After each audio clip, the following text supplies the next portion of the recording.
मेरी मस्जिद में कौन कैसे दावा कर सकता है? बाबरी मस्जिद वर्डिक्ट 2019 पढ़िए। जो लोग दावा कर रहे हैं, चाहे जज साहब हो, चाहे बीजेपी हो या कोई भी हो, वो बाबरी मस्जिद वर्डिक्ट 2019 जो सुप्रीम कोर्ट का है उसका कंटेम्प्ट कर रहे हैं और वो पूरा असंवैधानिक प्रक्रिया का पालन कर रहे हैं। प्लेसेस ऑफ वर्शिप एक्ट का उल्लंघन कर रहे हैं। ये लोग कानून की धज्जियां उड़ा रहे हैं। इनको कोई सवाल नहीं करेगा। हम तो कह रहे हैं कि कानून का राज होना चाहिए। शिक्षा, स्वास्थ्य। आप तो सीधा यहाँ बैठकर कोर्ट को सवाल कर रहे हैं ना। इन पार्टियों के आप यहाँ पर आप डेमोक्रेटिक वे की बात कर रहे थे कि जो भी लोकतांत्रिक तरीका होगा, और आप खुद बैठकर यहाँ पर उस प्रक्रिया पर जो कि संवैधानिक प्रक्रिया उस पर सवाल उठा रहे हैं। ठीक है, विशाल मिश्रा को ले आते हैं, फिर आपके पास आती हूँ वापस। ठीक है, नहीं मानेंगे, हम कानूनी रास्ता अपनाएंगे। बहुत क्लियर है, हम लोग वाराणसी कोर्ट के फैसले से डिसएग्री करते हैं। ठीक है, तो आपके पास अगली कोर्ट का उच्च न्यायालय का आपके पास रास्ता है ना, फिर आप वहां जाइए। इस तरीके से भड़काने और बरगलाने का काम नहीं करना चाहिए। डॉक्टर विशाल मिश्रा,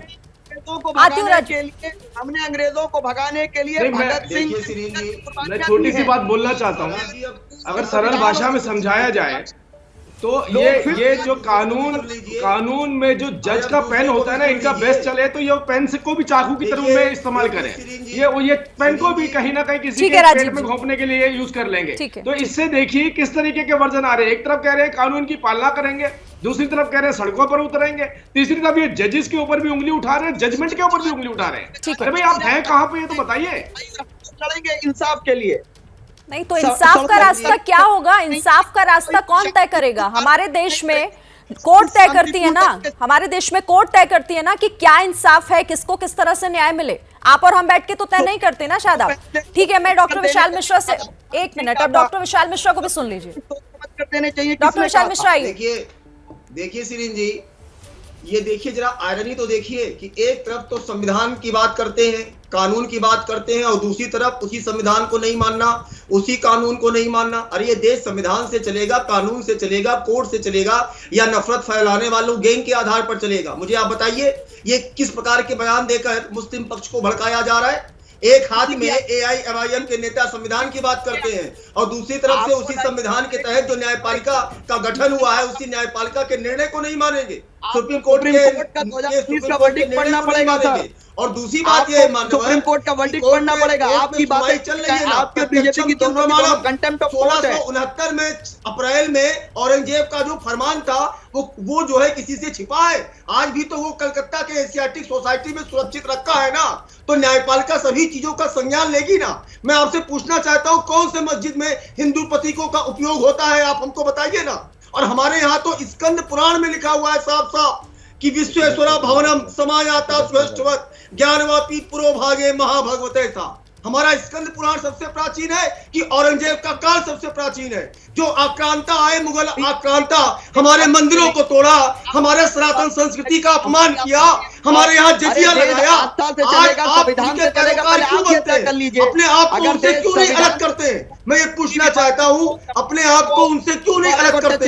वो उनको उनकी बात मानी जाएगी या जो भारत की प्राचीन संस्कृति परंपरा रही है वो मानी जाएगी? बताइए आप हमको। और न्यायपालिका है ना, न्यायपालिका में सच और झूठ सामने आएगा। एक जवाब शादाब से ले लूं, फिर आशुतोष जी के पास मुझे शादाब, एक देखिए बहुत क्लियर और कट मैसेज है जो आप लोगों की तरफ से जा रहा है, जो यहाँ पर चाहे डॉक्टर विशाल मिश्रा बात कर रहे हो, राजीव जेटली जी बात कर रहे हो, या फिर कि क्यों आप लोग हमेशा आक्रांताओं के साथ खड़े हुए नजर आते हैं? क्यों आप लोग नहीं ये मानते कि जो प्रक्रिया है, जो न्यायिक प्रक्रिया, एक मिनट डॉक्टर विशाल मिश्रा, ठीक है, ओके, ठीक है शादाब, तो आप उस मैसेज को क्यों चाहते हैं कि वो कन्वे हो, आगे जाए आप लोगों की तरफ से, और फिर आप कहते हैं कि ऐसा कुछ भी नहीं है?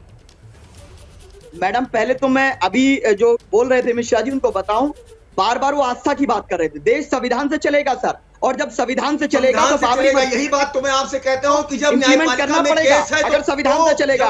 दूसरी चीज बीच में मत बोलिए, दूसरी चीज मुगलों से किसका रिश्ता है कि न्यायपालिका के निर्णय का सम्मान क्यों नहीं किया जा रहा है? मान सिंह और अकबर ने मिलकर महाराणा प्रताप के खिलाफ युद्ध किया है, राजा जयसिंह और औरंगजेब ने मिलकर शिवाजी के खिलाफ युद्ध किया है। तो कौन सी बात आप करते हैं? शकुंतला देवी को इंसाफ देकर इब्राहिम की को कत्ल करके सजा देने वाले भी औरंगजेब रहमतुल्लाह अलैह थे। तो वहाँ न्याय और राजनीति बात है। आप धर्म की लड़ाई नहीं बना सकते और आस्था किसी की सुप्रीम नहीं है। आपकी आस्था सुप्रीम नहीं है सर, आपकी आस्था सुप्रीम नहीं है। आप सवाल उठाते हैं न्यायाधीशों पर, यह कौन सी परंपरा है? मुझे आप बताइए ना, इस प्रकार के नफरती गैंग को, इस प्रकार के उसको मुझे मानना कंपल्सरी नहीं है, मैंडेटरी नहीं है। 2019 के वर्डिक्ट को अगर आप नहीं मानते तो कह दीजिए कि मैं नहीं मानता सुप्रीम कोर्ट के वर्डिक्ट को, क्लियर हो जाएगा। आपकी आस्था सुप्रीम नहीं है। हम लोग वन वोट रिवॉल्यूशन नहीं बर्दाश्त कर सकते।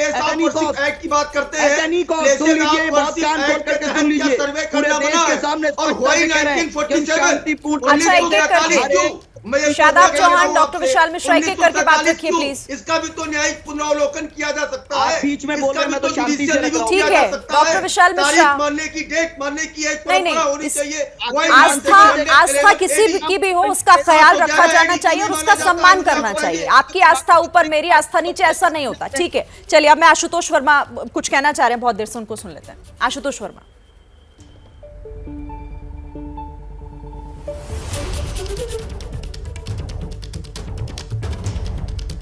जी देखिए, ये एक बहुत ही बड़ा प्रायोजित कार्यक्रम है और इसमें पूरी स्क्रिप्टेड पहले से पूरी कहानी लिखी गई। इस देश में जबरदस्ती भारतीय जनता पार्टी ऐसे मुद्दों को उठा के विपक्षी पार्टियों को एक विशेष समुदाय के साथ जोड़ के इस देश के खिलाफ तैयार करती है। उनको ये वो समझाती है लोगों को कि मुस्लिम का मतलब है पाकिस्तान और पाकिस्तान का मतलब है हमारा दुश्मन और इसलिए आप मेरे दुश्मन हैं।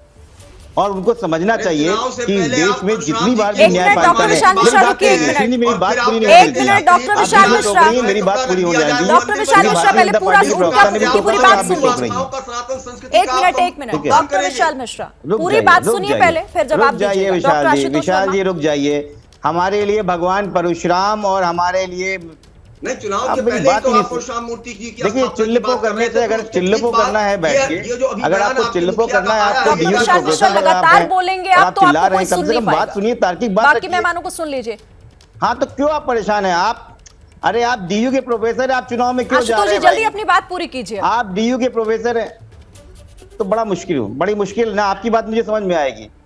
तो इस देश में जब भी ऐसी स्थिति हुई है, चाहे वो राम जन्मभूमि का निर्णय हुआ, जब भी चाहे राम जन्मभूमि का निर्णय हुआ हो, चाहे ट्रिपल तलाक का जन्म हुआ हो, चाहे आर्टिकल 370 का हो, चाहे इस देश की कोई भी पार्टी हो, चाहे समाजवादी पार्टी हो या कोई पार्टी हो, उसने उसको उसी तरीके से पालन किया है। तो भारतीय जनता पार्टी ये क्यों कहना चाहती है कि समाजवादी पार्टी उच्चतम न्यायालय के खिलाफ खड़ी हुई? पहली चीज तो इससे जबरदस्ती विलन बनाने की कोशिश ना कीजिए, क्योंकि ये जनमानस पूरा देख रहा है। अभी विश्व स्वास्थ्य संगठन ये पूछ रहा है कि पिछले 1 साल पहले आपके वहां 47 लाख लोग मर गए हैं, उसका डाटा दीजिए, और 14वीं सदी में क्या हो रहा है इसकी लड़ाई आप लड़ रहे हैं। 6 करोड़ का देश फ्रांस, वो रफेल बना के हिंदुस्तान को बेच रहा है और 130 करोड़ की जनता ये जानने चाह रही है कि हमारी मिट्टी के अंदर, हमारी जमीन के अंदर क्या खुदा हुआ है। कहां आप लेके जा रहे हैं इस देश को?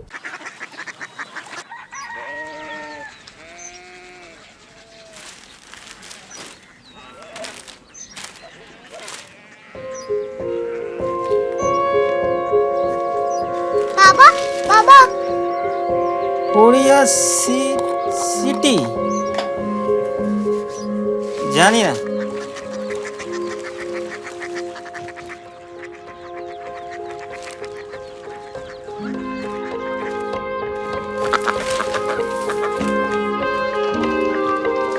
Korea city? हाँ।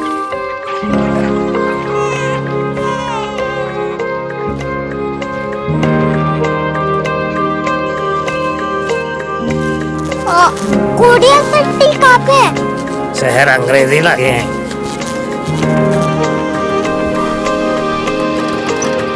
Korea city.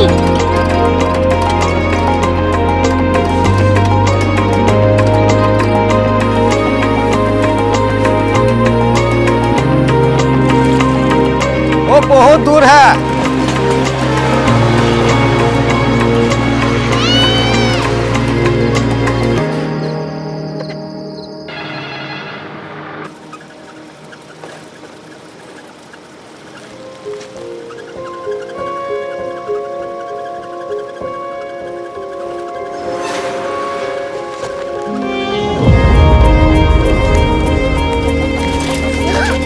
Korea city.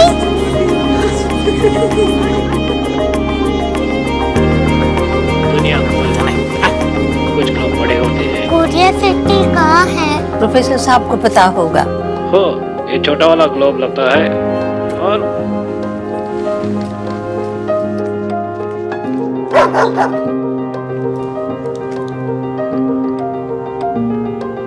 पता नहीं, मेरी बेटी से जाके मिल लो, शायद उसे मालूम हो।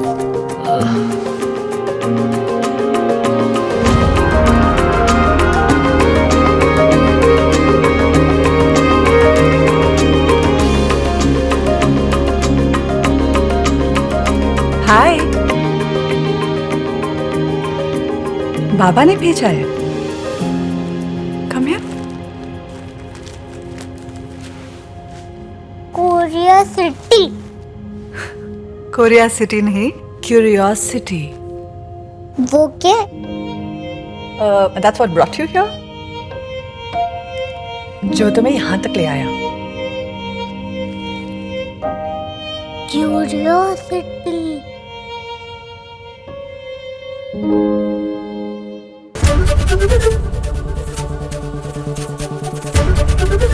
एबीपी न्यूज आपको रखे आगे।